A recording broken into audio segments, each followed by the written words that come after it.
hearty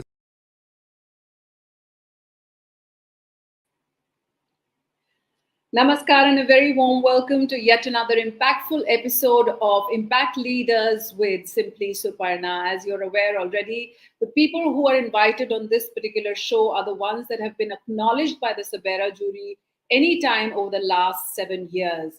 We have a very, very special guest here today. And before I introduce him to you, I'd like to start by invoking Shakti, the higher power that has helped me in good stead. या कुंदेन्दु तुषारहार धवला या शुभ्र वस्त्रावृता या वीणावर दंड मंडितकरा या श्वेत पद्मासना या ब्रह्मचित्त शंकर प्रभूतिभि देवै सदा वंदिता सा मां पातु Saraswati Bhagwati निशेष जागपहा.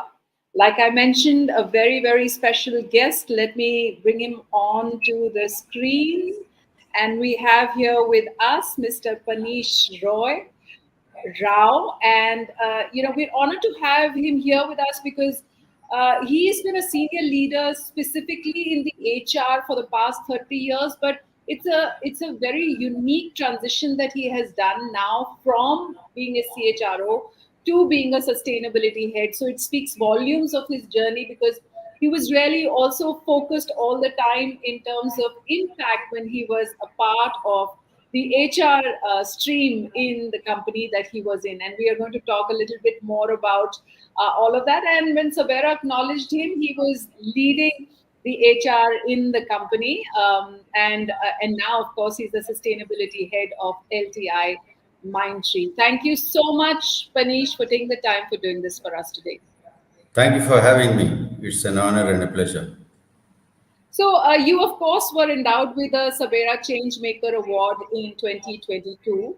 And you did some amazing kind of work, at least what the jury saw. You worked in various geographies, including creating, waterproof, disaster-resistant pakka houses in Odisha, then public restoration of public places in Bangalore, then working with native tribal communities. So I want to understand from you, how did this balance out with the HR duties that you had at the company? Well, I think to start with, the project that you recognized me as a change maker is happened to me accidentally, I must say, because I was traveling from Bombay to Bangalore one day and I was reading the India Today magazine, and I read about the cyclone Feni in those days in Odisha, in the Puri district. And I read about people being displaced, their houses being washed away and blown away rather in the cyclone.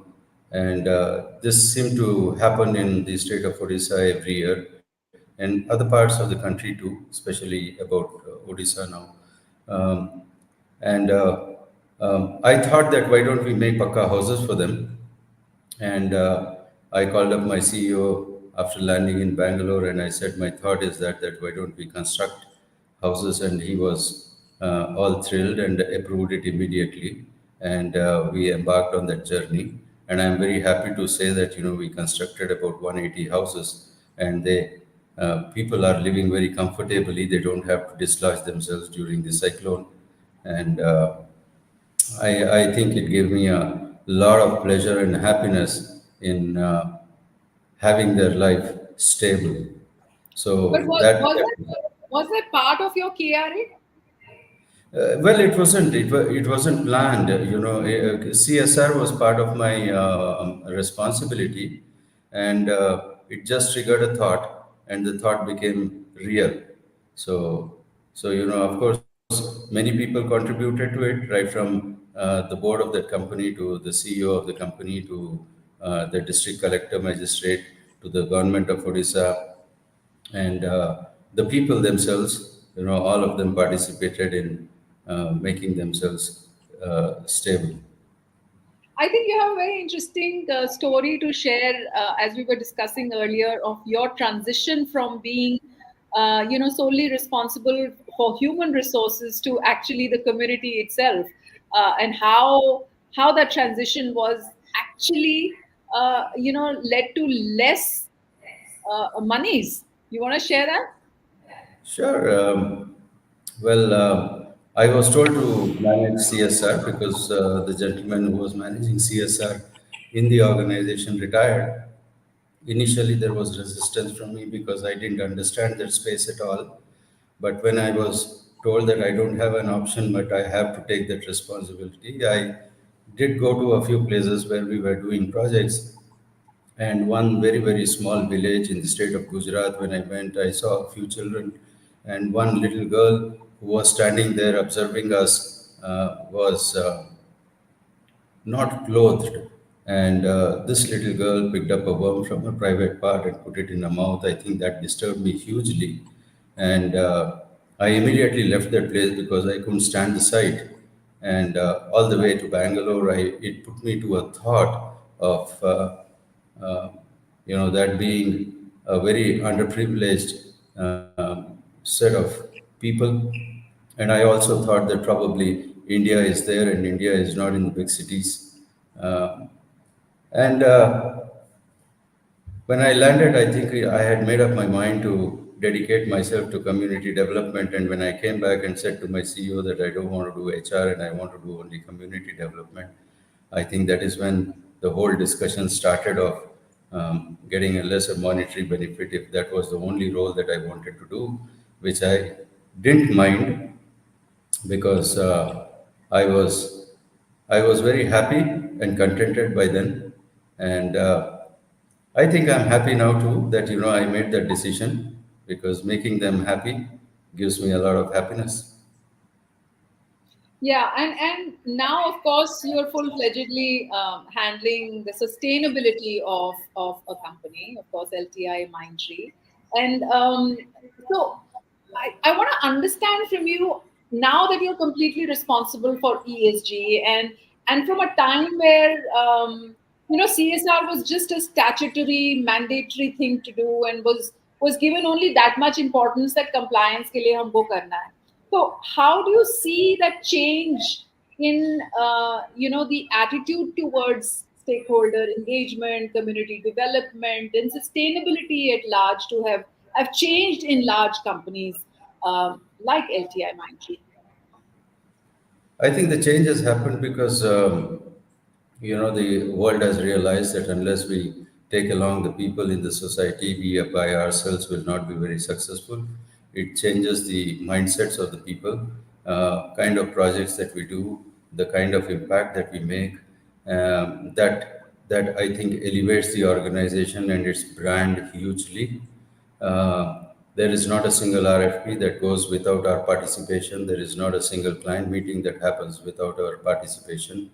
And the more that we do, the more impact that we show, I think encourages right from the board to every employee in the organization to do more and more for the community. So to that extent, I think we have a very, very robust place in the organization, and things have moved from being just karna hai because it's a statutory requirement to now saying how proud we are of what we do. Yeah, I mean, that's a sentiment that I've seen resonate across sectors. I was interacting with, the BPCL gentleman who handles these initiatives in the Maharatna PSU to last week, Vedanta, Sustainability CSR head of Nandghar project. And all of them say that we have a seat,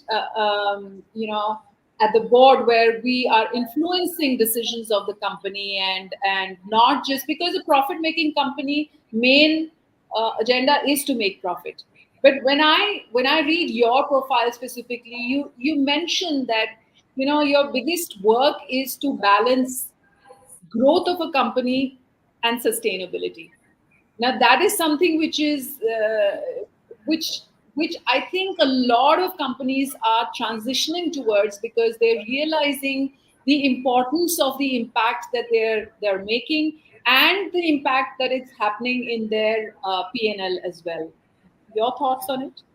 I think the growth is moving together. It's not just moving individually, singularly.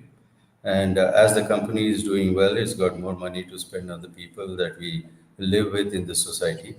And together, like I said, it We help build the brand, we help build the people, and together we make a society that is livable for everyone. And we try to bridge the gap between those who have and those who don't have, and trying to raise their economic status to their social status, and I think that is what is required at this moment, so that the whole country thrives, the whole world thrives, than individually as a company or individually as us thrive. And thankfully, now the salaries are also commensurate to the work that the CSR heads or sustainability heads are doing, as in, should have to now must have kind of a situation that has changed into. Absolutely, absolutely, I agree with you. Okay, and coming now, focusing specifically on LTI Mindtree, in all my interactions that I've had, people are driven from a place of doing good from their heart and not really doing it because they are, when we talk about companies, of course we've addressed that, but even individuals who are managing these portfolios, I guess they're coming from a place where they are loving what they do. It gives them a sense of fulfillment. So when it comes to LTI Mindtree, how have you influenced the ESG practices, or what is the change that you're looking at bringing about while leading sustainability with LTI Mindtree? I think there's two objectives. One is that uh, we bridge the gap between those who have and those who don't have. And the second thing is leaving a world behind that is conducive for generations to come. If we have these two objectives in mind, I think we can do wonders. And can you, corroborate this with some examples? Well, several of them. One of the projects that we do is we do tiny heart surgeries. And what tiny hearts means is, there are children who are born with heart problems. So we have tied up with Apollo to do heart surgeries for just born to an age of about 13, 14 years. And we give them a life, and we do hundreds and thousands of them, and they so that they can live a normal life. In fact, I have seen babies who are born blue in color because they've had a heart problem, and they change their color after the surgery. And when you see them on a huge bed in the hospital, a small tiny thing that is lying there with so many tubes and pipes around the body, I think it gives you a sense of concern, sense of happiness when you have resolved the issue in their body and given them a normal life. When we make water available to farmers in villages through our watershed projects, and they are able to cultivate, or they are able to farm their land for over 11 months when they were engaged only for 3 months in a year during the rainy season. I think, when you see the greenery in the field, gives you a very nice feeling.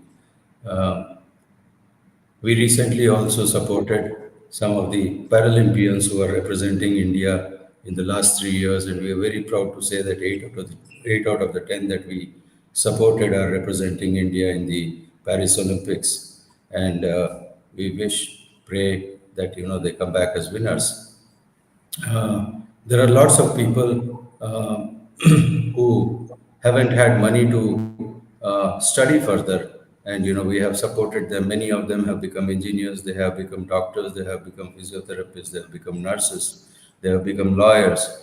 And the thing is that if you are able to uplift one person in such a family, I think three more, four more people get elevated to the next level in their families, and that is how you bring them up in the social status.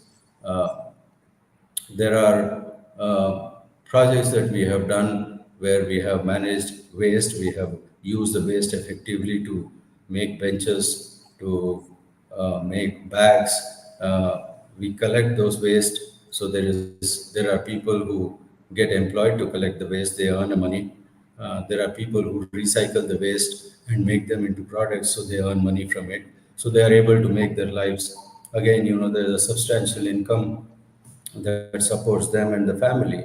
So there are several such projects that we do, which gives us a huge satisfaction, especially in education, especially in healthcare, especially in livelihood. You mentioned children with congenital heart diseases and giving them a new lease of life with the help of Apollo. I remember, we had Pritha Reddy as one of the speakers through SABERA, and it's wonderful to see these kind of alignments happening between companies, synergies, and not just that, because the intent of the SABERA platform is also to, like how LTIMindtree's intent is to bridge the gap between the have and the have-nots. In a term that there are these big boys like the LTIMindtree and Vedanta and Apollo, and there are these grassroots workers who are actually, working on ground, and to bridge that kind of a gap, because they're doing some amazing amount of work, and here the intention is absolutely correct in supporting that work, and that really bridges that gap between all stakeholders within this You spectrum. mentioned Preeta Reddy. I must say, and to go on record to say that I had the pleasure of meeting her recently in Chennai when we launched this year project of Tiny Hearts, and she was very graceful to say that if we needed any other health-related support in the villages that we work, she and her hospital would be very happy to support us arranging camps. So we go beyond the agreement or the contract that we have with our partners to do a project, to doing more than just a project to help people who don't have access to good health. And now coming to this very topical question of the budget being announced and implemented by the finance minister, and specifically talking about internships and in companies, and their salaries being a part of the CSR budget. What are your views on it? Well, nothing wrong in it, except that, I would say that if you are interning them, then make them employable because, otherwise it defeats the definition of CSR where you are not investing for yourself, but investing in the community for their benefit. So as long as you don't employ them with yourself, I think it's okay. But if you are employing them with yourself, then I think it defeats the definition of CSR. And I want to also understand from you what your experience of Sabera has been. Fantastic. I think, very grateful for having got recognized through Sabera. I think you folks are doing an excellent job of recognizing individuals, motivating them. And, this is not just an award to an individual, but I think it's inspiring to others who are working in the field to that, there is somebody who sees them and recognizes them. And that is the only thing that I think people want a pat in the back to be motivated, and there are several people who will come up because of your recognition and will aspire to be recognized. In fact, you're speaking about aspirations and people coming up in the field. So people who are aspirational to come up in the development sector, or who are starting out their journeys, are there any final thoughts that you'd like to share with them, or even for organizations, how to integrate social and environmental responsibilities within their organizational responsibilities? Well, I have come across lots of people who are in the field, and only have to say that please get into it only if you want to do a service. If the intent is to just find an employment, and if the intent is only to earn the money, I don't think you should come into this space at all. Saturate yourself with what you need to have, and then come into the space so that you can dedicate yourself. And there's a age and time to that, and then you will be able to work with passion. If people are coming only for monetary gain and to have an engagement, I think, please do not step into this space, because this space is a lot of toil and hard work, and results do not come immediately. Results take a long time to come. Take education, for example.